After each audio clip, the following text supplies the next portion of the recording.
So instead of rushing or jumping to some meditative technique, we listen to the body, we make those last adjustments that might be helpful. So we can feel right in the middle, both relatively relaxed and sitting in a way that supports alertness.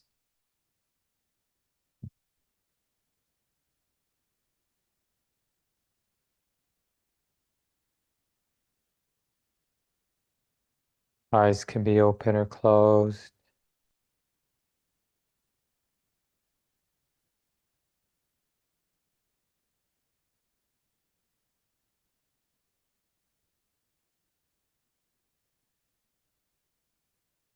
Remembering the attitude in meditation can be both persistent but also gentle, kind.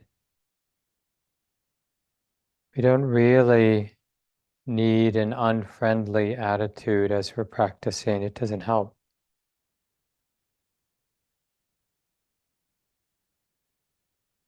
This willingness to forgive the habits of the mind, to get lost in thought, for example.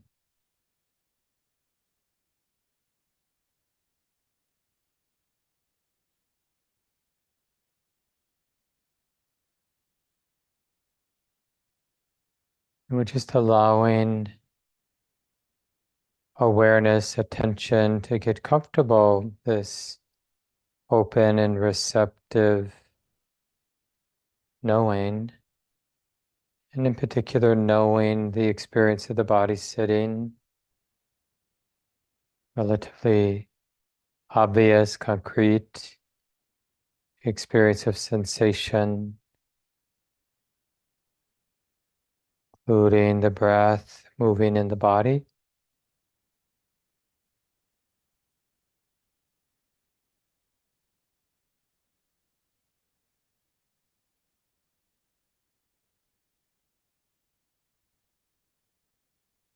And sensing, if we can, this valuing of present moment awareness, which is really mostly about a not forgetting.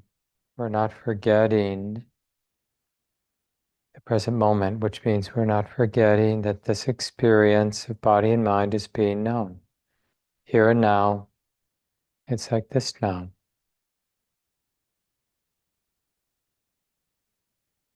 And you might find it useful to train more specifically with a particular aspect of our present moment experience, like the sensations of breathing in, followed, of course, by the sensations of breathing out.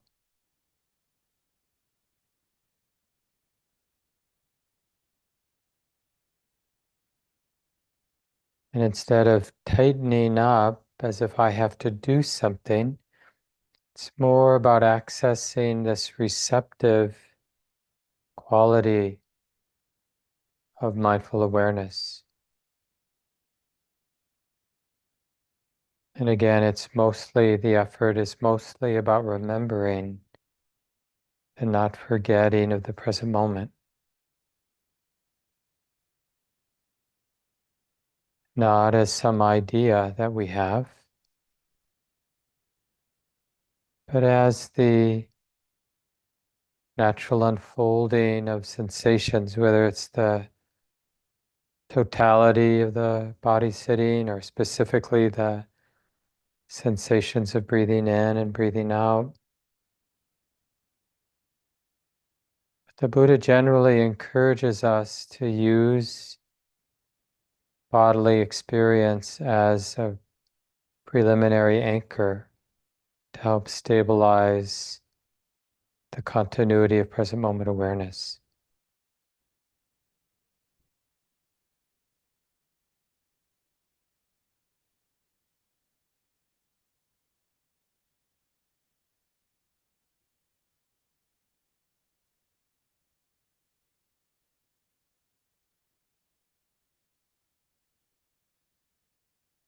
And we sense this as as best we can as an act of kindness, this remembering the present moment. It promotes healing, the healing of the heart and mind, or you could say the unification, collectedness.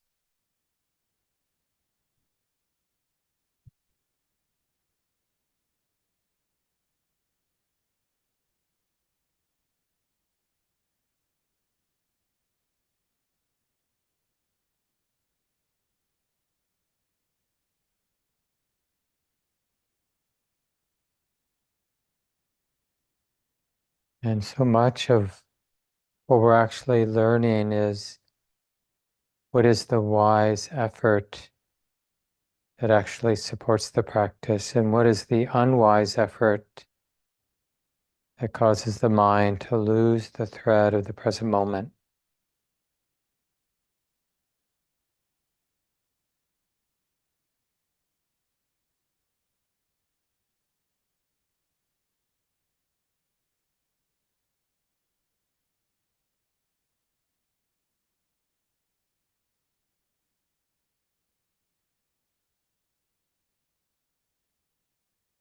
So let's continue now in silence.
We are doing our best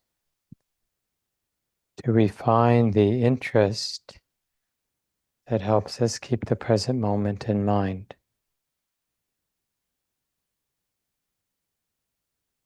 Whether or not we use a meditative anchor.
Taking a moment and adjusting the body as you need to.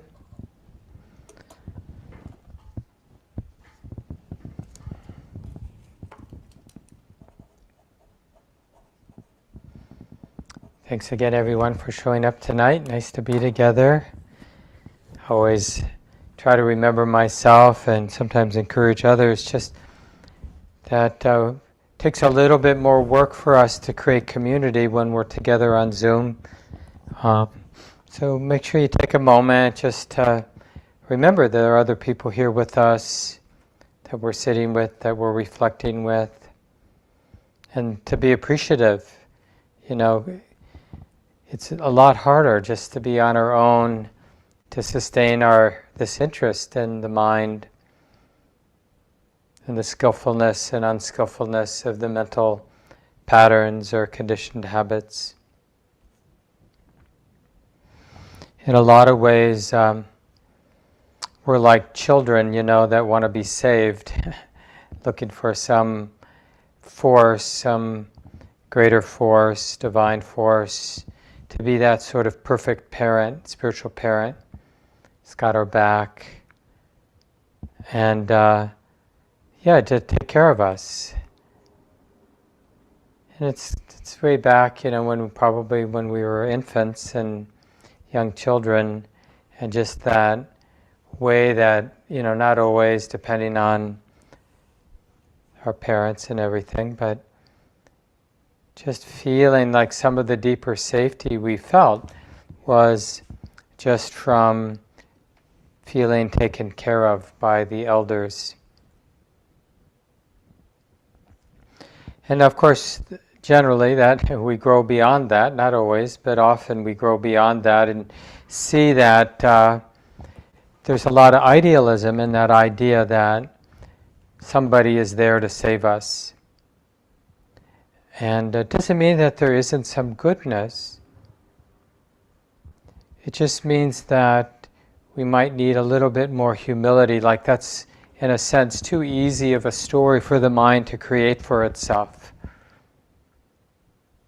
And another, I guess you could call it a trap that we tend to fall into with our spiritual practices, just interpret it as some sort of business deal. I remember, some of you remember the Calvin and Hobbes cartoons, and there's one where this young boy is sledding down a big hill in the wintertime, and his stuffed tiger is there sitting on the sled with him. And they're really having a discussion about karma, even though they don't use that word, because it's getting close to Christmas time, and Calvin is talking to his stuffed tiger, who's, he has a very real relationship with in this cartoon series. Christmas is coming. How good do you think I have to be, to get the stuff I want? And the stuffed tiger says something like, well, I guess in your case, your parents are just going to have to, accept whatever they can get out of you, or something like that. And then the last scene before they fly off and into a pile of snow, he's saying, well, exactly how good do you think I have to be? So there's this tendency, in terms of navigating our lives, one is to be saved, wanting to be saved by some kind of deity or whatever that has our back. And another is like bargaining, like collecting something I can bargain with. Well, I'll be good, but I expect this in return. And when we pay attention, we bring more mindfulness into our lives, we see that both of those attitudes are stressful, and they leave the heart vulnerable, right? They set up a betrayal. So can't be, that bargaining or that kind of hoping that we're going to be saved or wanting someone to save us. Even a teacher, a person, another person. We do that even with our partners and sometimes with our good friends. Or we think our job is going to be our savior, or whatever. My new exercise regimen. So we do it on all kinds of levels. But ultimately, the basic teaching in early Buddhism, at least, is, well, the Buddhas, the awakened ones, they've already done their work, and now it's our turn. They can sort of illuminate the path. They can articulate the path, which we can either listen to or not. And having listened to it, we can reflect on it and put it in practice. But it's up to us to do the work. And it's really, this is the kind of the groundedness of the Buddhist teachings on karma, that intention, motivations matter, that in every moment, you and I, this moment, for example, any moment, we can't help but receive, you could say, the fruits of the past. Like how it is for me right now, how it is for you right now. All of that arises, of course, from the past. And how I'm relating to what's arising from the past, how I'm relating to this moment, such emotion, the future.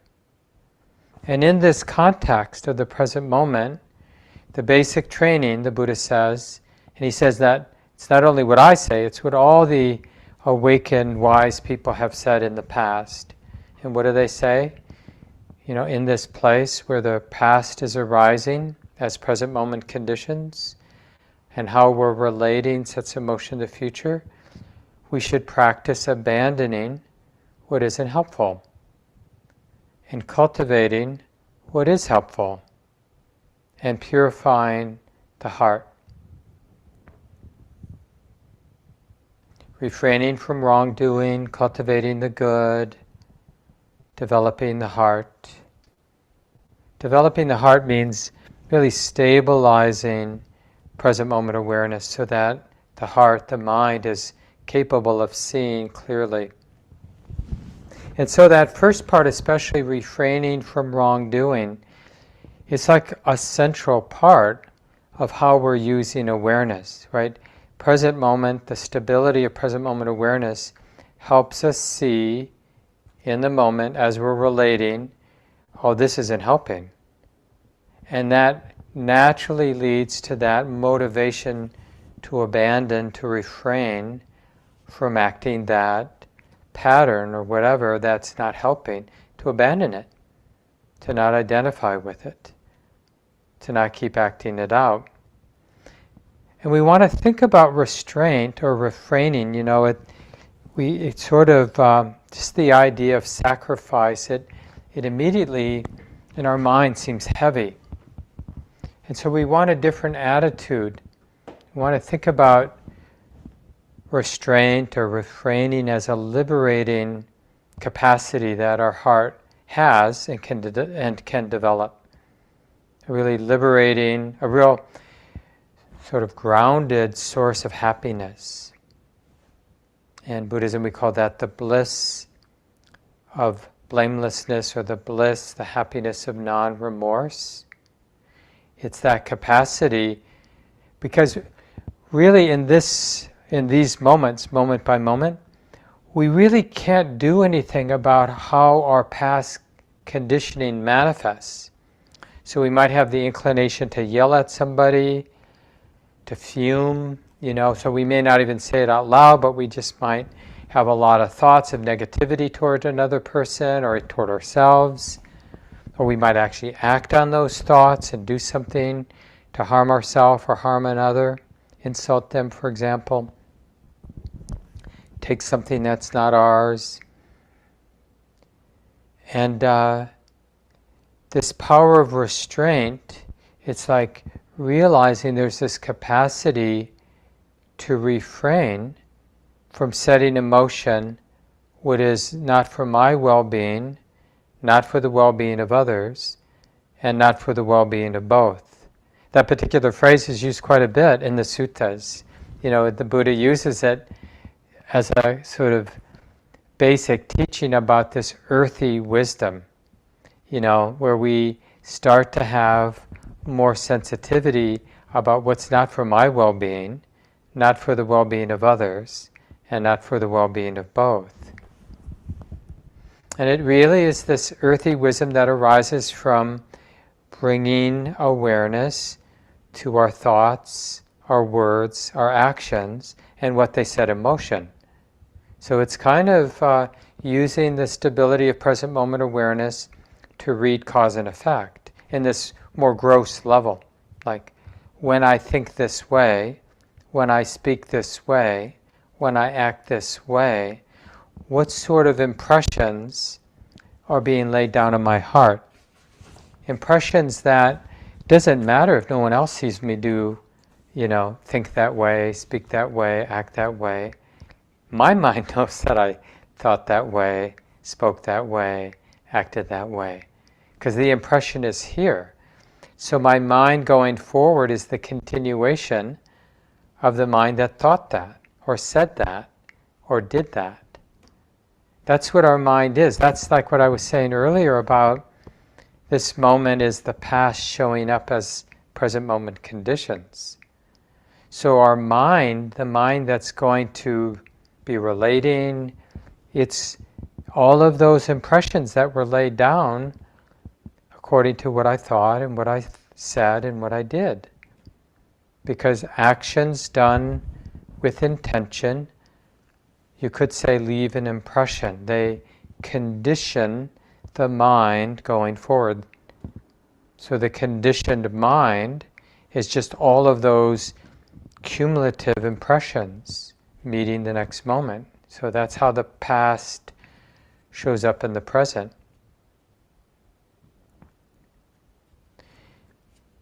And remember, we can't renounce and even we can't refrain from our past conditioning showing up. So the impulse to think a particular way, or the impulse to say something, or the impulse to do something, those impulses, in a sense, aren't in our control because they're arising from past conditions. The mind is conditioned that way. So when our particular, any moment, circumstance is a particular way, then the mind is going to be inclined to think a particular way, speak a particular way, act a particular way. Our only place of practice is to be aware of those impulses. And in being aware, wisely aware, with some stability, some continuity of those inclinations, tendencies, motivations, whatever, that we can, in a sense, discern their skillfulness and unskillfulness. We actually have to be interested in the impulses. We can't avoid the fact, the very earthy fact that we have a conditioned mind, conditioned heart, right? Genetically conditioned, conditioned by culture, possibly conditioned by past lives, which all those underlying tendencies that make, even twins, who have very similar present life conditions, they can be very different through the genetic, and who knows where those conditions are coming from. But we know they come from the past because there's no place else for them to come from. And in practice, instead of fretting about the tendencies of our heart and mind, we accept, because those impulses or tendencies are there, we accept the truth that right now it's like this. These tendencies, this tendency, this impulse is like this. And if the mind gets entangled with it, gets identified with it, takes it personally, and runs with it, so mentally proliferates, speaks based on it, acts based on that inclination, that underlying tendency, the wisdom discerns what that might set in motion. Will it be for my well-being, for the well-being of others, for the well-being of both?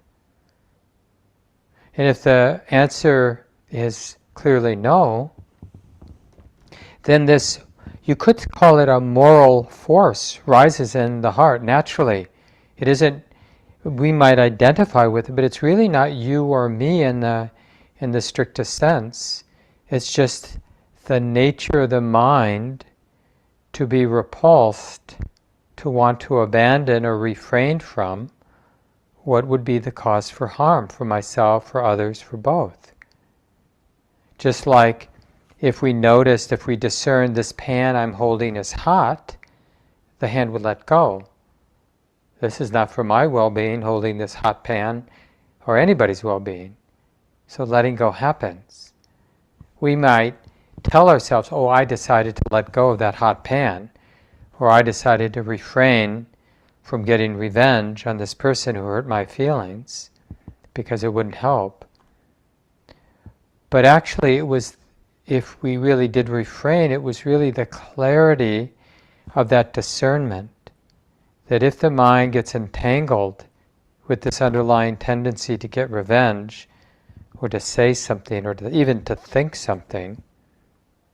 Like I notice, with my partner, that if I'm having some difficulty, which, we've been married and together for, I think, 33 years now, and so there are times, when we irritate each other, and it can seem innocent to fume, silent, like, oh, I'm not going to act it out, I'm a good partner, and all, but there's consequences for me and probably for my partner when when the mind feels justified, gets identified, has no choice but to proliferate in that negative way.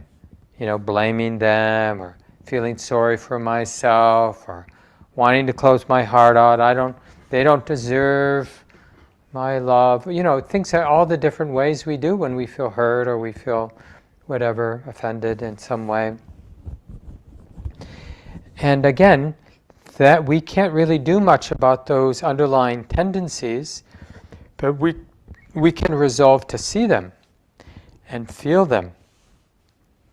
And in seeing them and feeling them with some stability, to discern their skillfulness or unskillfulness, and then maybe abandon them. And it's really the identification or the dependence, the attachment, the entanglement with those underlying tendencies that's a problem, not the underlying tendencies itself. And the Buddha describes, these underlying tendencies are around sense pleasures and sense of being somebody, becoming somebody, wanting to be seen a particular way, or fixed views, fixed opinions.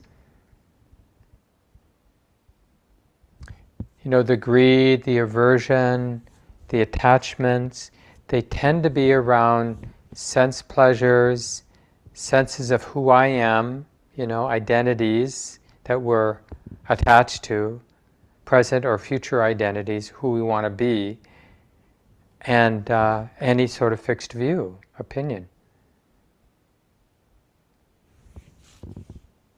And all this work, of course, can be done in any ordinary moment of experience. This is from, I'm back now kind of drawing some of my talks from that collection, the collected teachings of Ajahn Chah.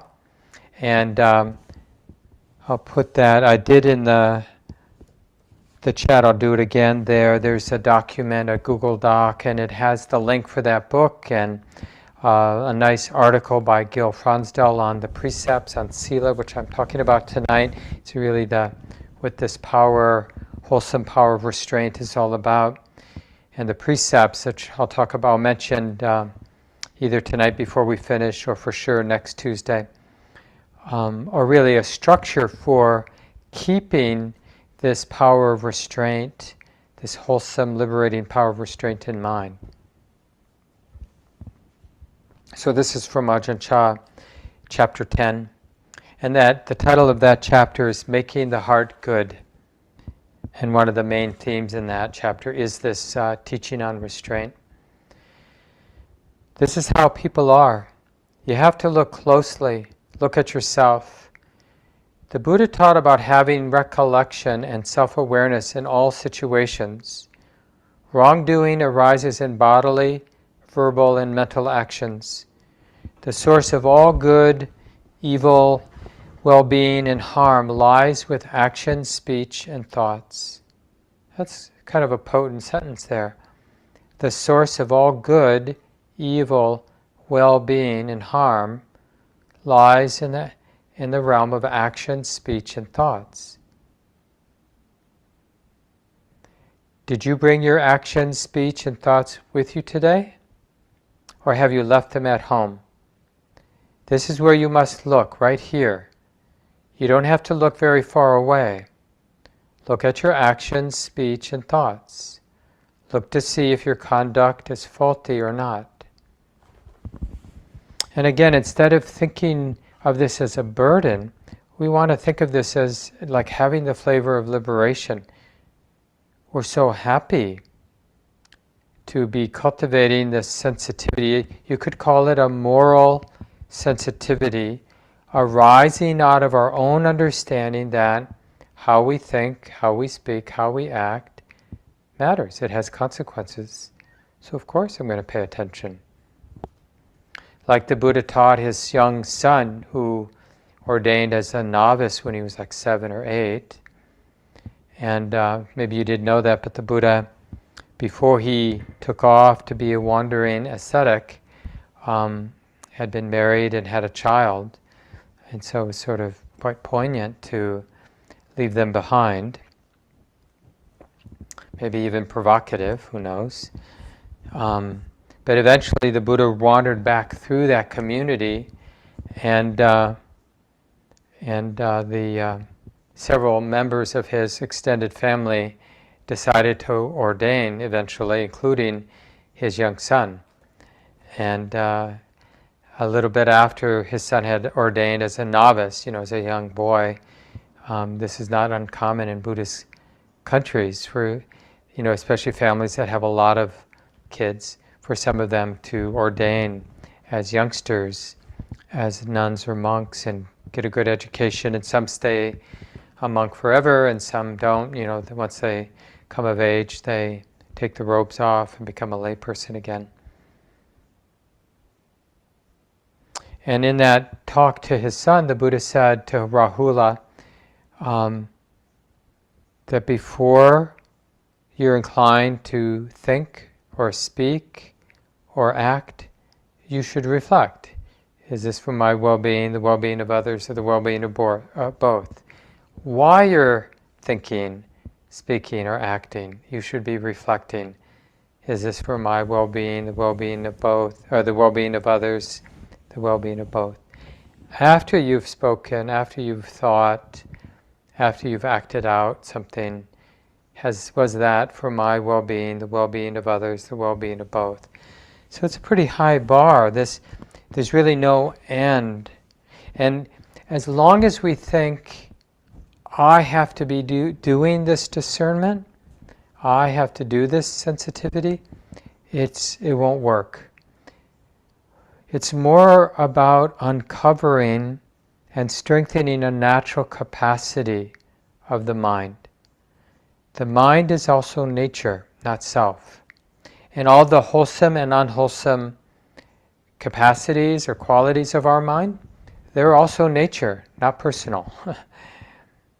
And every mind has the capacity to be sensitive in this, what we would call moral way. And this is different than a lot of Western conceptions of what morality is. Because a lot in the West, we think of morality as being handed down from on top. Like there's some divine force that's telling us what's right and wrong, like the Ten Commandments. But in Buddhism, we do have some, teachings around skillfulness and unskillfulness from the Buddha, like the 5 precepts, undertaking the training to not kill, and undertaking the training to not take what hasn't been given, and undertaking the training to refrain from sexual misconduct, undertaking the training to refrain from false speech, harsh speech, slanderous speech, idle speech even, and undertaking the training to refrain from intoxicating the mind, which increases the probability of carelessness.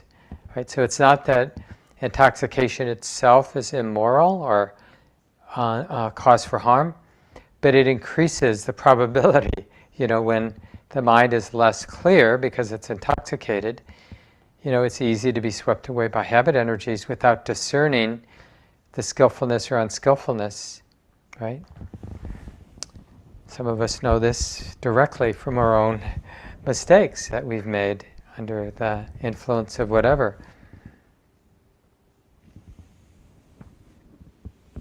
So we want to, that sensitivity isn't so much something we do, but we uncover that natural capacity we have to be sort of reading the moral implications of thoughts, words, and actions. You'll see how you do this naturally, like when you're in a group of people and somebody is acting out in a really beautiful, wholesome way. That discernment isn't something you're working at. Like that sense that how I perceive that person relating is beautiful and wholesome. That discernment arises naturally. And it's the same when we're observing the skillfulness and unskillfulness of our own mind. We just need to strengthen it by realizing that the mind is capable of this moral sensitivity.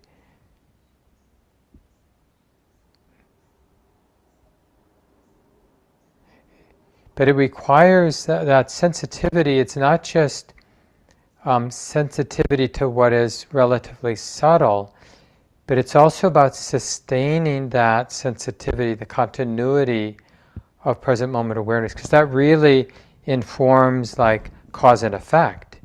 We see how it plays out. I've been spinning all day with these sort of thoughts. That leads to these sort of words and actions. That leads to these sort of consequences, both internally and externally. Oh, I get it. And again, you might think that you or I personally figure that out, but it's really just the natural accumulation of good data of cause and effect, seeing things as they are. And the key here is because it can lead to guilt and self-hatred and judgment, all those less than skillful tendencies can get watered because we think, I need moral sensitivity and I'll use it to beat me up, or I'll use it to judge other people, right? And you see this a lot in spiritual circles where this sensitivity is getting developed, but it's being misused with conceit, better than, worse than. And that's a deep channel in our minds to use whatever we're learning in terms of conceit. Oh, I have insight. I have understanding. I'm really generous. You're not generous. Or you're really generous and I'm not generous.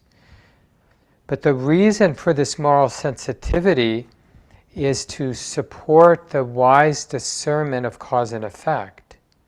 Because that's what actually changes us. If we really did a careful study of what actually leads to real change, it is the recognition of cause and effect. And this is what good teachers do, at any level, college, all the way to preschool. They help their students wherever they are, like at whatever level of sensitivity to the subject matter, their own well-being, that might be their subject matter, or math, or whatever it might be. They help them, whatever level of sensitivity they have, read cause and effect. How it works. When it's like this gets set in motion.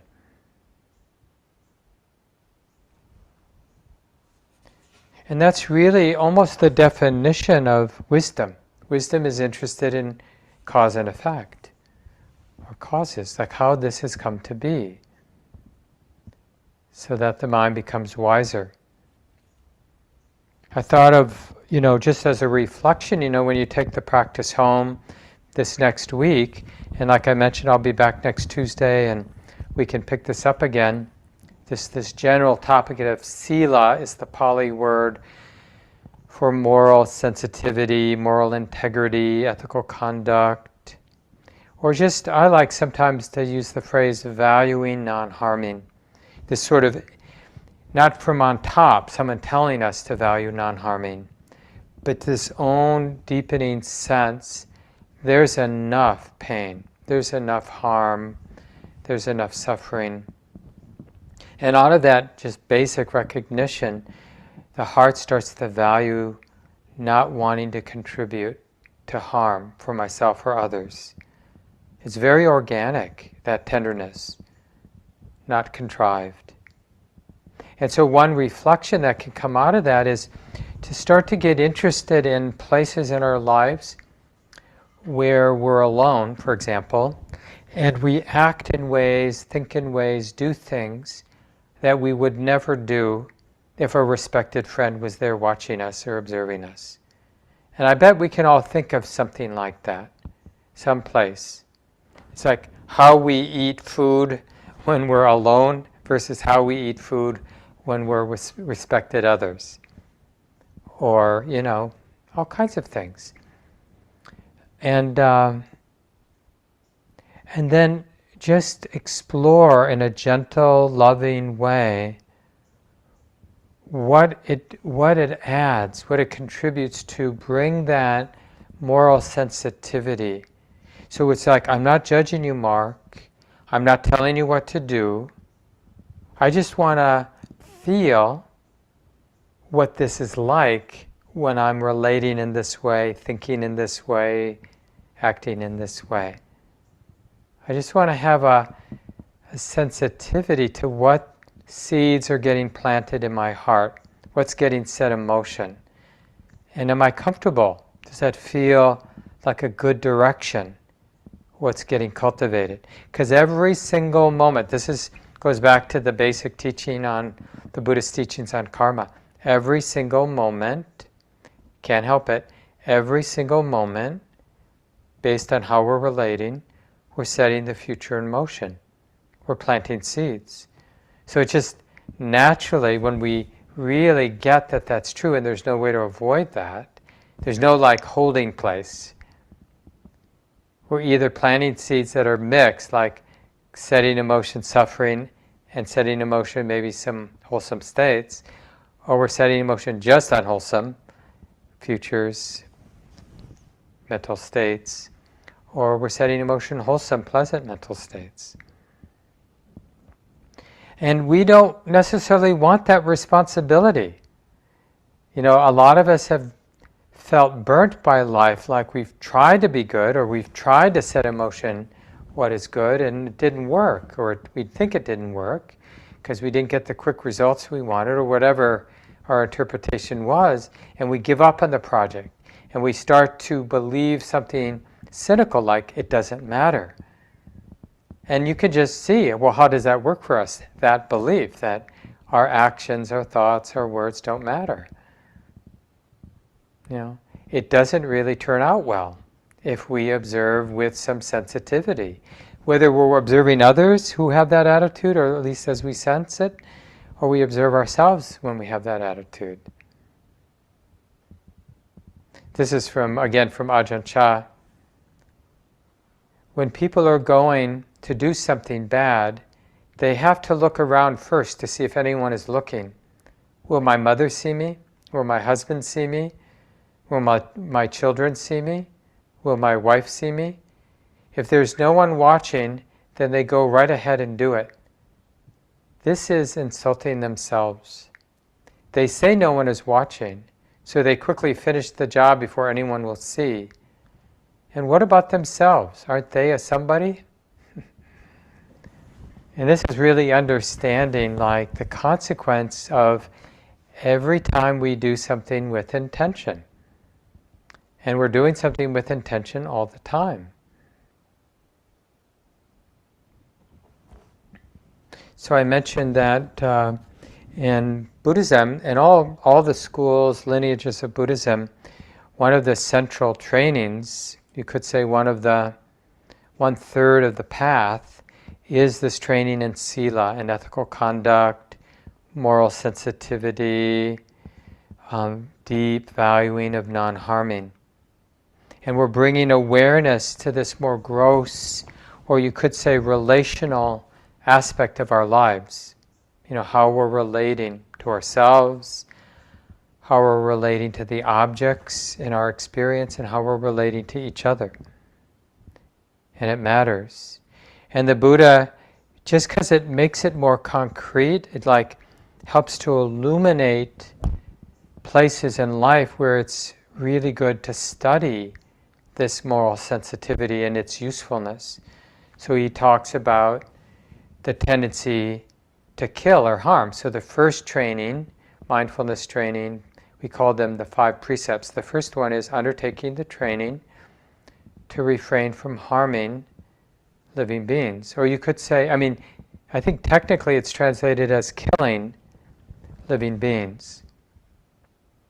And it's not easy as a living being in a world where life eats life to avoid harm and killing, directly and indirectly. But we undertake the training, so it's not meant to be an absolute, it's meant to illuminate all of those places, subtle and not so subtle, where the mind easily will justify killing or harming, like squashing a mosquito.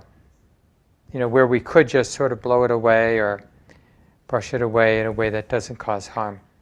Now, I'm not telling you what to do, but what I'm telling you, from our practice point of view, is to get interested.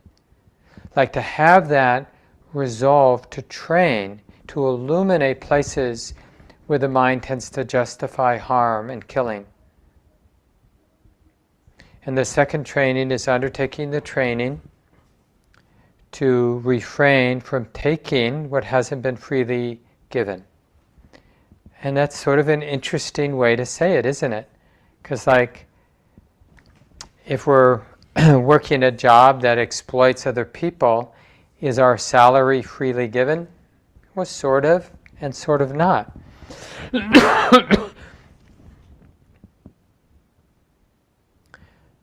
And even just how much we take when something is offered, are we taking based on a really broad sensitivity?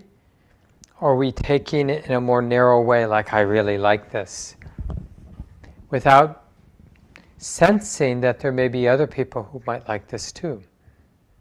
So undertaking the training to refrain from taking what wasn't freely given.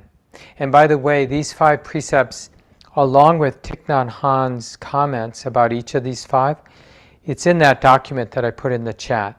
So you can take a look at that. And one of the links there is for Common Ground's precept recitation ceremony, which has these listed out for you.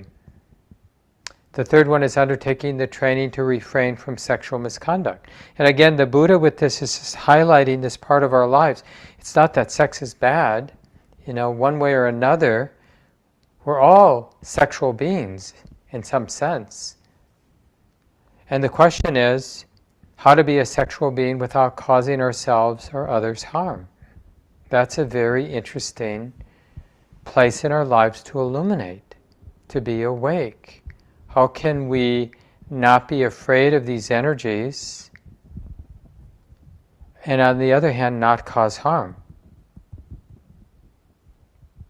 And then the fourth one is I undertake the training to refrain from speech that's harmful, like untruthful speech or slanderous speech or harsh speech, just having more energy in our speech than there needs to be, or even idle speech. And it doesn't mean that you can't talk about the weather with your neighbor, but when we're talking about the weather with our neighbor, it's really meant to be a way of saying, I like you, I care about you. And it's that circle of dana that we talk about a lot at Common Ground, that circle of generosity, like the generosity of my presence and receiving your presence.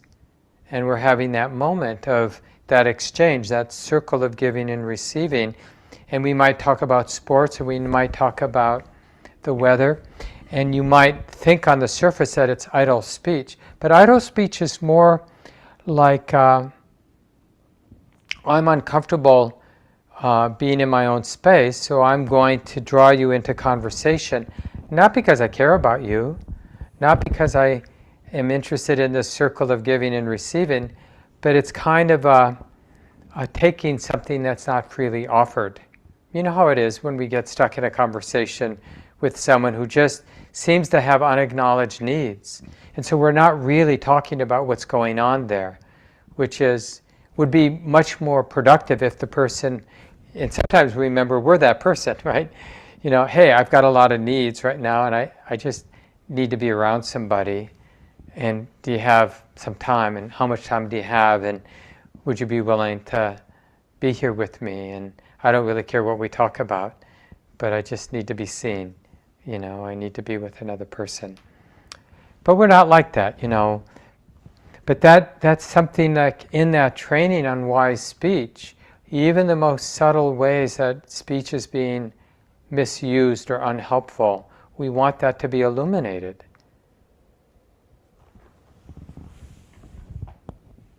And then the fifth one, these are considered the 5 precepts, the 5 mindfulness trainings for lay people. The nuns and monks, they have many more, but then in a way they're sort of variations on these 5 on top of some that are more about renunciation.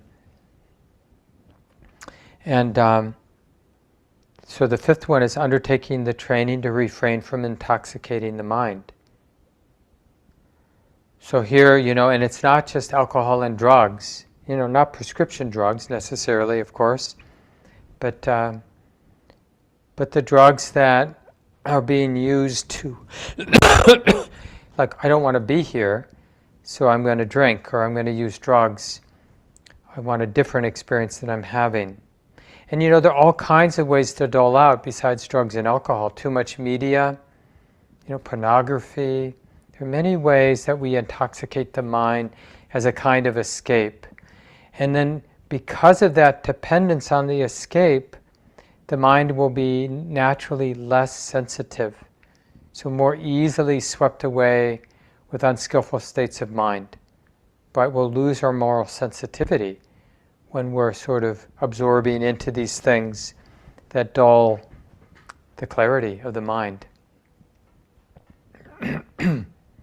And then when lay people practice at monasteries, they also take up 3 more precepts around relating to food as medicine, but not as entertainment, not something to indulge in when we're bored. Well, I'll go see if there's something interesting to eat, some interesting sense experience, you know.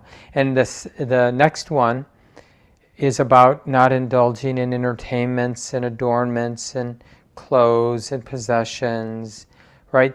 But to use food and to use all the requisites of life, including entertainments, but to use it as medicine for our well-being and for our deepening insight, understanding. Because entertainments, adornments, clothes, possessions, they're not an end in themselves.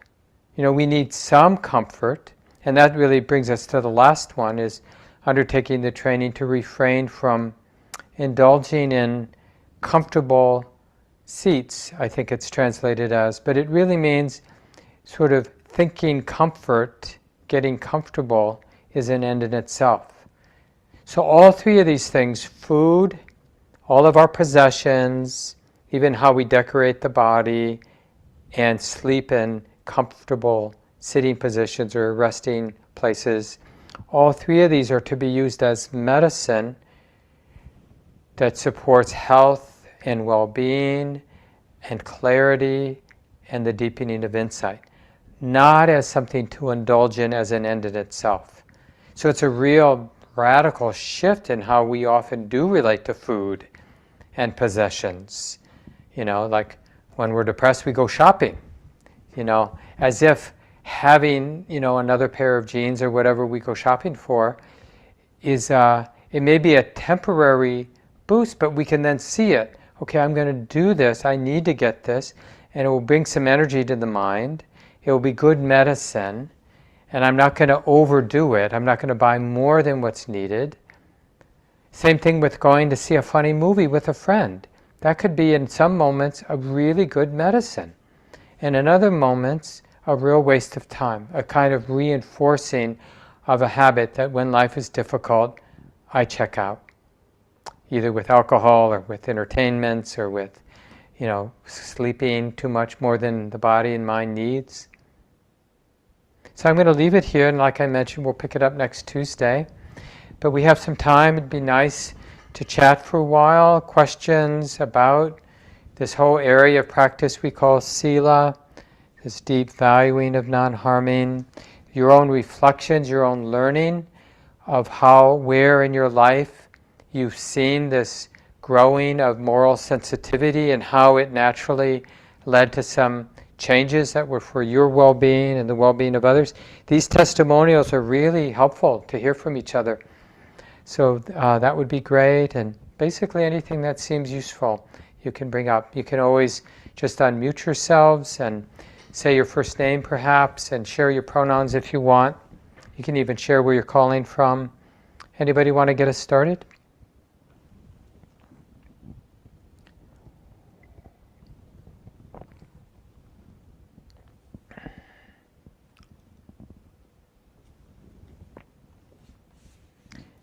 And also, if you're brave enough, or willing to share just places where we tend to be relatively unaware, on that moral sensitivity is unavailable, and we're just sort of driven by habits, habit energies.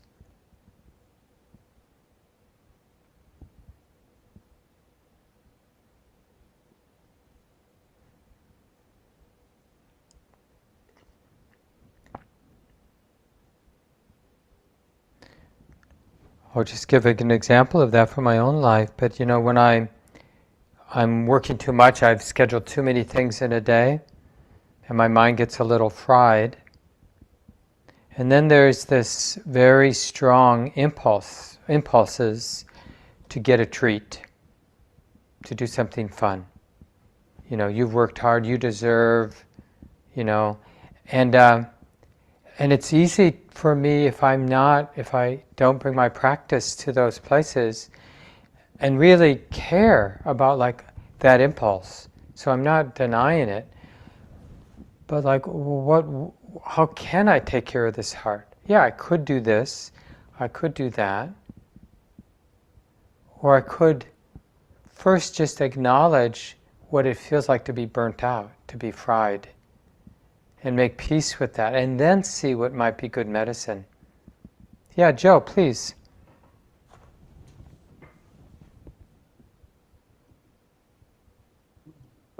Hello, and thank you for hosting this gathering. Um, when you spoke about the fifth precept, refraining from intoxicants, I for a very long time I've just viewed that exclusively in light of alcohol and intoxicating drugs. But more recently, I started to think of it more along the lines of what you had said there, that there's many ways that we can intoxicate the mind or use anything, or I think you gave the example of social media or whatever, ways to check out. Excuse me. And as I started expanding my understanding of what intoxicants can be, I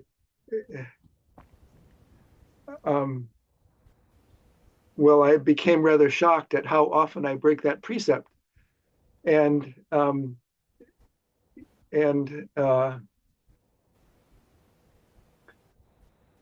um,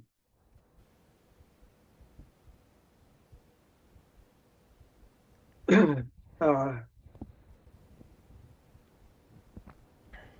and then it sets up a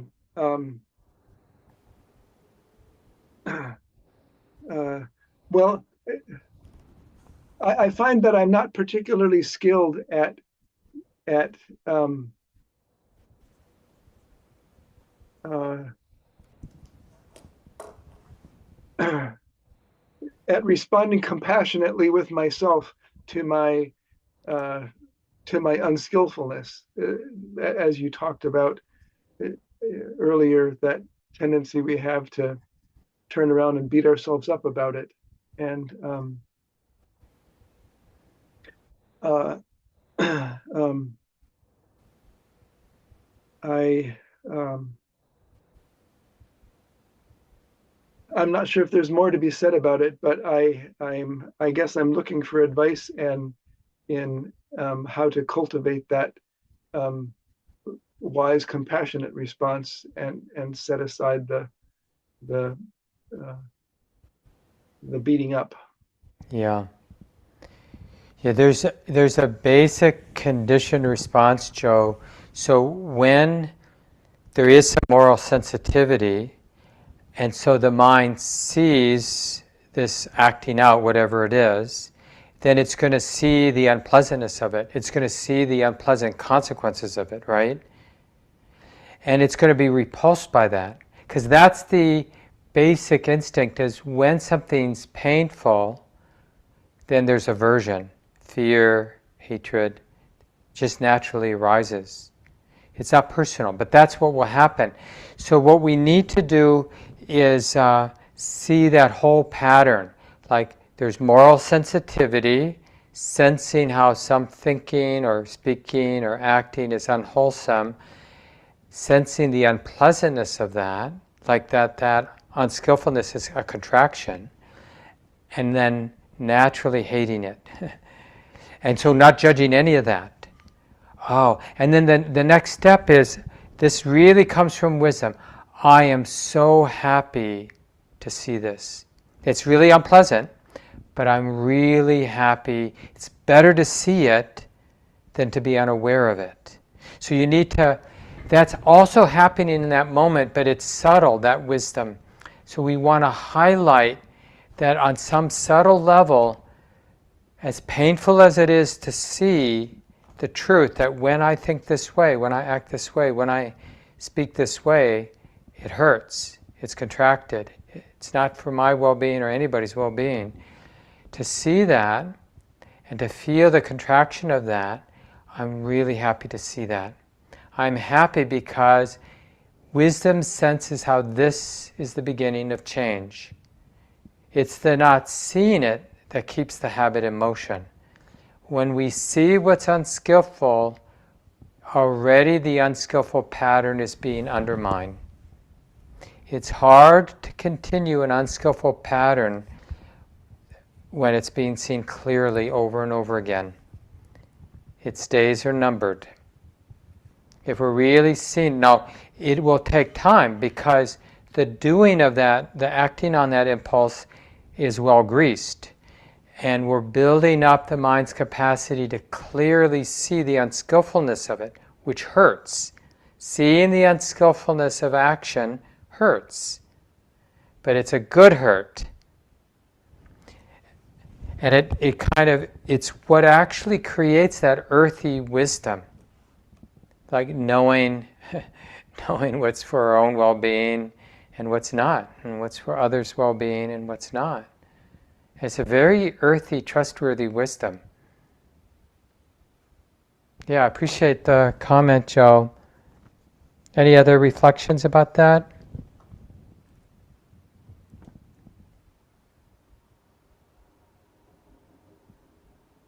Well, yes, actually. And I hesitate to say more. I don't want to hog um, the format, but as you were speaking, it did occur to me that part of what is going on for me is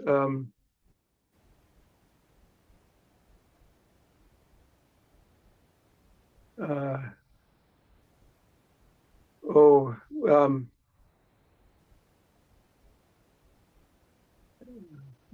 well, this one's going to take me a while. I think I'd better, maybe I'll bring this back another time. Yeah. I'm not ready to to speak this one out loud. But Yeah, and you can even, if it feels right, Joe, you can send me an email and I'll try to weave it into next week's talk. So okay, consider that as a possibility. thank you. Yeah, thanks again. So we have some time maybe for at least one more person, maybe two. Anybody else have some reflections you want to share? Because I know in this group, because I recognize some of you, there's been some deep learning in this part of life.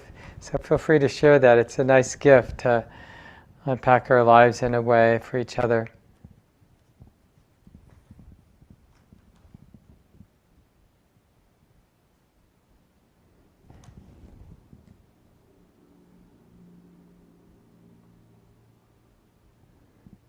Go ahead, Anders. Oh, I guess, never mind. I thought you had unmuted yourself, not putting you on the spot.